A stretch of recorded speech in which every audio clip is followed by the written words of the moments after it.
Good morning. Today is February 20th and it is my first day back at work after the long weekend. And after I have more than like 4 days off, I genuinely forget how to do my job. So feeling a little off, feeling a little slow this morning. Since Paul works from home on Mondays and Fridays, Tuesday, Wednesday, and Thursday, I spend that in the office because if he's home, I'll just sit out on the couch with him. But when I'm in the office, I normally listen to an audiobook my entire workday. So I normally finish three audiobooks in a week, depending on how long it is. Today, I think I'm gonna listen to, I forgot what it was called. Oh, the Kamigawa Food Detectives. So it's included on Spotify Premium, so that's where I'm gonna be listening to it. I either listen to all my books on either Audible or my Spotify Premium. And then obviously the tried, the true Libby.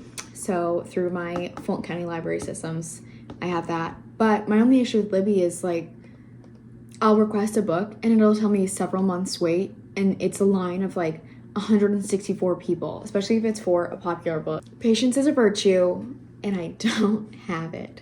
So yeah, I think I'm gonna listen to that book and I'll try and make some updates maybe if I like it. If I don't, if I have any complaints, I don't know. I've heard good things and I've heard it's like cute and cozy.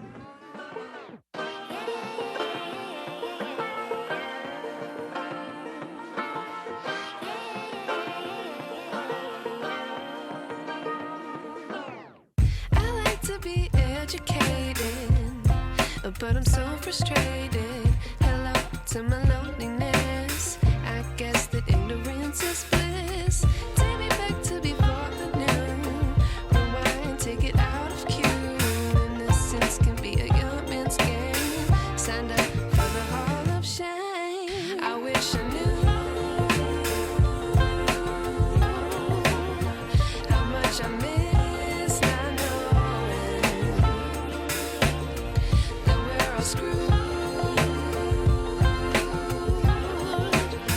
when we play our roles in a Okay, so Paul's stuff was just delivered from Abercrombie. They tried to deliver it yesterday and it literally looks like, I don't know if you can see that. It got run over, like it fell off the truck, I don't know. Anyways, it's all in here, so it matters.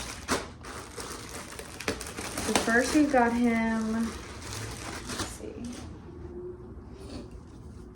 this little like short sleeve sweater top thing. I got it in a large. The color is really cute though. Okay. And then we have this cream color sweater. This is also in a large. He said he wanted sweaters with like intricate designs, patterns, something like that. So I feel like this works great. And then this is the one that I was the most excited about. Okay. It's perfect, okay? It's the Atlanta Olympics 1996, because obviously Atlanta. And it is so fucking soft. Oh my God, that's so adorable. Who's gonna love that? I did get this one in XL though. All right, we'll throw this one on. Oh my God, it's so soft, holy shit. Oh my God, it's perfect.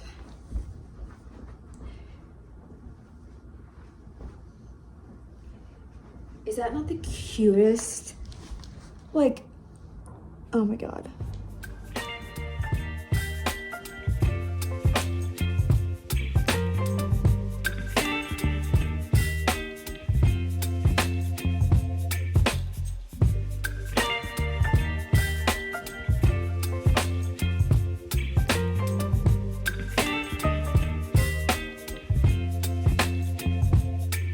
Baby, you give me ice and fire. You're giving me wings.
I meant to film getting ready yesterday, but while I was drying my hair, I did move forward with blowing a fuse in the apartment, so all the power went out, and that really stressed me out, so that really delayed the process. But last night for dinner, we went to this restaurant near like Ponce City Market here in Atlanta called Ruby Chow's, and it was really good. It's Asian fusion. They do like small plates, so we did like 5 different entrees. We had like a katsu bun, crispy fried rice salad, something, pow pow shrimp, and then some sort of like chicken tikka masala type dish, but it was like a little bit different.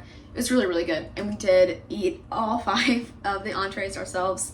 I got like a pear cocktail. Sorry, making breakfast. I got a pear cocktail and they brought it out to me with whipped cream on top. I felt like I ordered a frappuccino. Did I eat it? Yeah. And it was really good. So this morning we just have work. It is our 4-year anniversary today, right after Paul's birthday. But because it comes right after Paul's birthday and Valentine's Day, I don't think we have any plans. I really think we're just gonna hang out, which is fine because I am really done spending money, to be honest. So this morning I am making a avocado bagel with egg. So I'm gonna go ahead and make that. And then I do wanna talk about the book that I read and finished yesterday, the Food Detectives one. Because it was good, cute, but I have some ideas. That's perfect.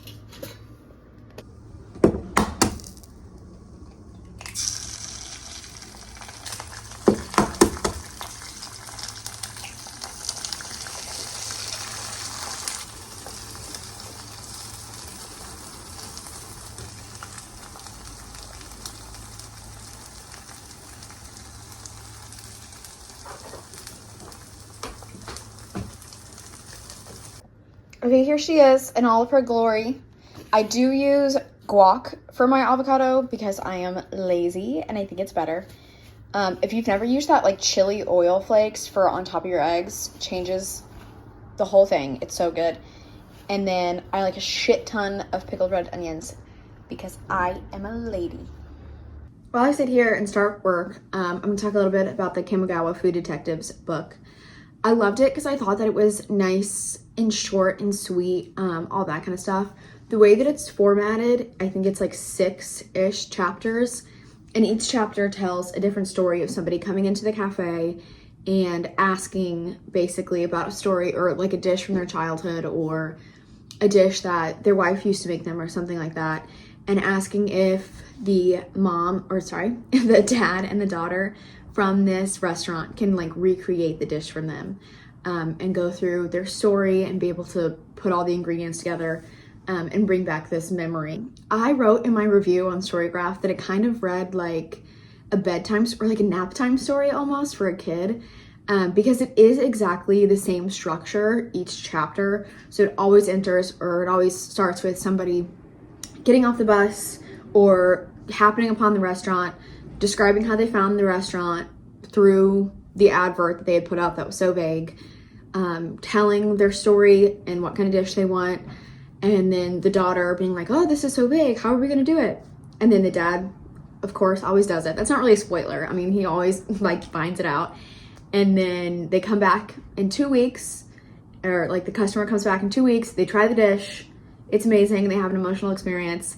And then on the way out, the dad is always like, or the sister, oh my word, the daughter is always like, just pay us whatever you think this service was worth. And it's the same story structure, which is supposed to, I mean, that's supposed to be the point. It's supposed to be just cute, heartwarming, fun, lighthearted, read in one sitting kind of situation. My favorite thing I think about it was that all these dishes that they were talking about, I was familiar with some of them, but some of the specific ingredients or the specific way of cooking I was not familiar with. So I was Googling a lot, you know, what these dishes looked like, how you have to prep them, all of that kind of stuff. So I think that it got me excited to maybe try some of these dishes, and seeing how it's so integral to the culture, especially in Kyoto, where the book takes place. And it paired perfectly with going to Ruby Chow's later that night because I got to see a lot of the things that they talked about in the book on their menu. So I definitely recommend that. If you read the book, you have to go try some of this food. I mean, it's just gonna bring it all together.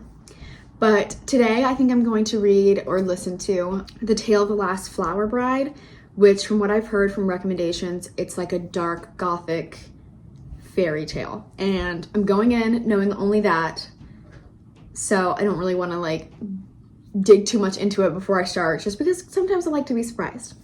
So I'm gonna start that, start some work, finish my breakfast. Okay, I'm only on chapter 3 of this book, and so far it's really good. It's really lushly written, you know, very imaginative, poetic almost. I love books like that. I love like the way that they describe things, and everything seems magical and vibrant, and but also like gothic and stuff at the same time. I'm loving it. But the main character, like the narrator, up to this point, the first 2 chapters, is a man, and he's in search of this grimoire, and he meets this woman who's like very fantastical and pretty much like otherworldly to him, right? And every time I listen to a character like that, like their charisma, their charm, the way that they like view the world and reality, I'm like, fuck, I have got to get more interesting. You know what I mean? Like, I need to have that, like, I don't know, every time I read it, I'm like, fuck, that should be me. Like, why am I so like rooted in reality? You know what I mean?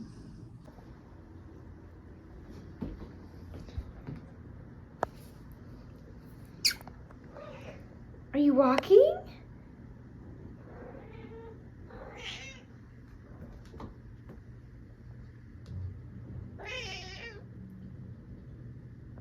I found a clue to Indigo's secret in there.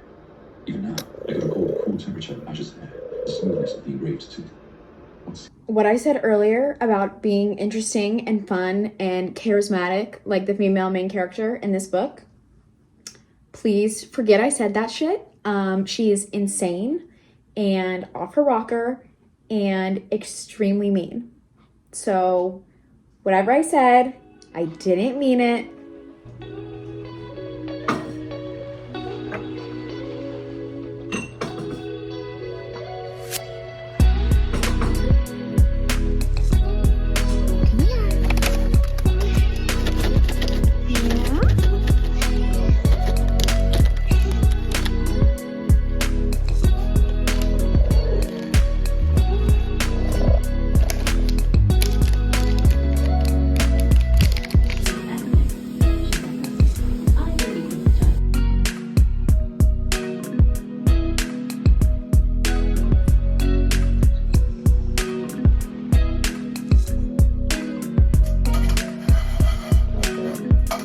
Wow.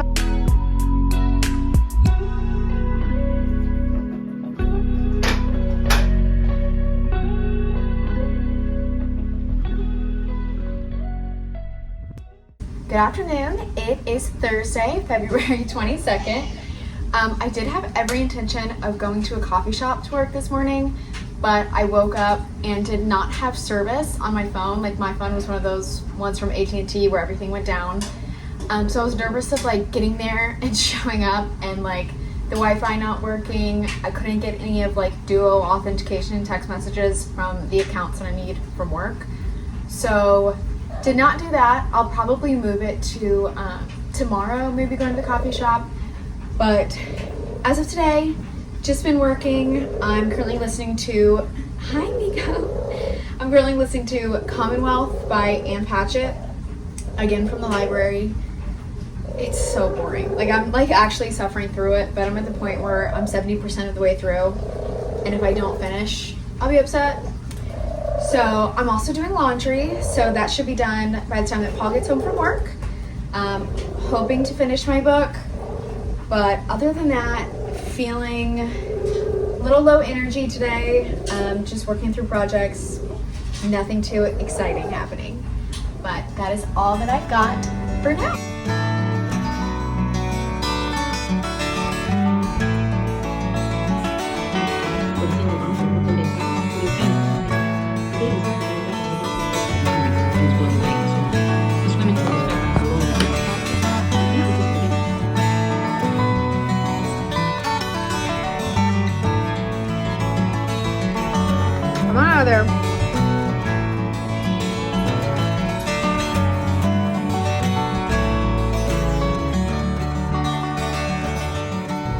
Good evening. Workday is finally done and we're making tacos tonight, but Paul just got home. He has to go move his car because like the parking on our street is really weird. I feel so bad because every time he gets home, you would think that I have not spoken to anyone in eons. As soon as he comes in, I just start fucking yapping, like just talking every thought that comes into my mind, talking his ear off, and I feel so bad. But I'm sure people that work from home can also relate to this with me because like you just have no human interaction, and I think that's the hardest thing about being by myself all the time is I've gone from constantly like in college I'm talking to people, professors, like I'm surrounded by people all day long, and now like I have no one to talk to, which is strange outside of like a work meeting setting. So now he just has to tell me to shut the fuck up, which he never does. I don't know, that's just been a big shift for me, is not being able to speak every single one of my little thoughts. White people taco night. Taco seasoning from a packet. Yeah. It looks so unappetizing. You're joking. It looks delicious. It looks delicious. Just a slob of guacamole. Slop.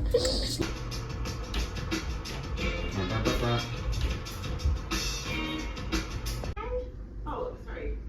Miss Teves, this is my classroom. Oh, you're back.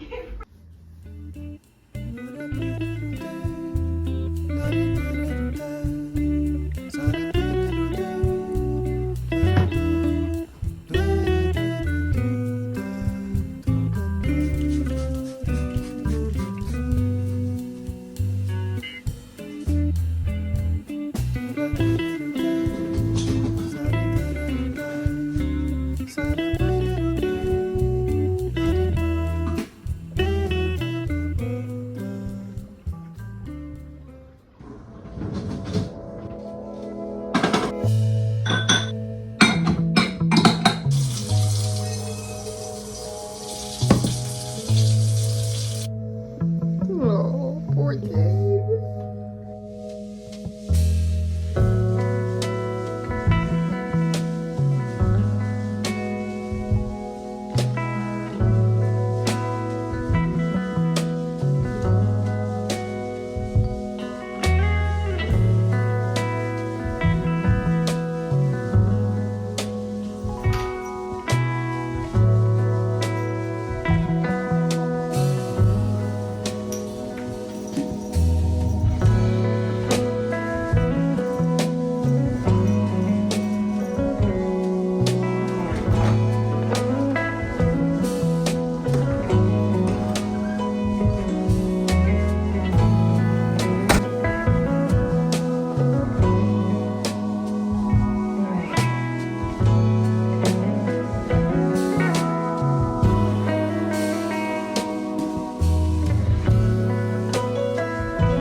Hello. So as you can tell from my appearance and the previous clips, the house was not left today either.